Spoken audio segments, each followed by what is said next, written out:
Hello అండి, అందరూ ఎలా ఉన్నారు? బాగున్నారా? ఈరోజైతే మన దసరా నవరాత్రుల్లో రెండవ రోజు గాయత్రీ దేవి అలంకరణ. ఇటు సైడ్ ఏంటంటే అమ్మవారికి ఆవు పెట్టిన పులిహార చేసి పెడతామండి నైవేద్యంగా.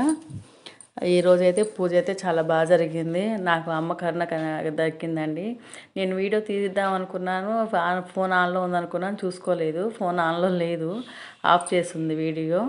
తర్వాత చూసుకున్నాను, అయ్యో అవి మిస్ అయిపోయింది అని. అమ్మవారికి పూజ చేస్తుంటే ఒక పువ్వు కింద పడిందండి. అది కుంకుమ అంటిన పువ్వు, అదిగోండి ఆ పువ్వు. నేను నిన్నేమో పూలు పెట్టుకొని పూజ చేశానండి. ఈరోజు పూలు పెట్టుకోవడం మర్చిపోయి పూజ చేస్తున్న సమయంలో ఆ పువ్వు అట్లాగా కింద పడింది. అమ్మవారి దగ్గర ఇట్లాగా కుంకుమార్చన చేసుకున్న కుంకుమ తీసి బొట్టు పెట్టుకున్నాను. ఇది మార్నింగ్ జరిగింది పూజ. ఇంకా గుమ్మాలు అవన్నీ పూజ చేసుకొని, మంగళవారం కదా ఈరోజు, ఇట్లా పసుపు కుంకుమ రాసుకొని చక్కగా పూజ చేసుకున్నాను. మీరు కూడా ఇలానే చేసుకోవాలని తప్పకుండా కోరుకుంటున్నాను.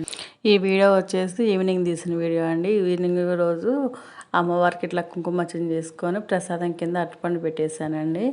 మార్నింగ్ అయితే పులిహోర చేశాం కదా, ఇంకా ఈవినింగ్ వచ్చేసి ఇంకా ఒక అరటిపండు తీసుకొని అట్లా అమ్మవారి ప్రసాదంగా పెట్టుకొని పూజ చేసుకున్నా.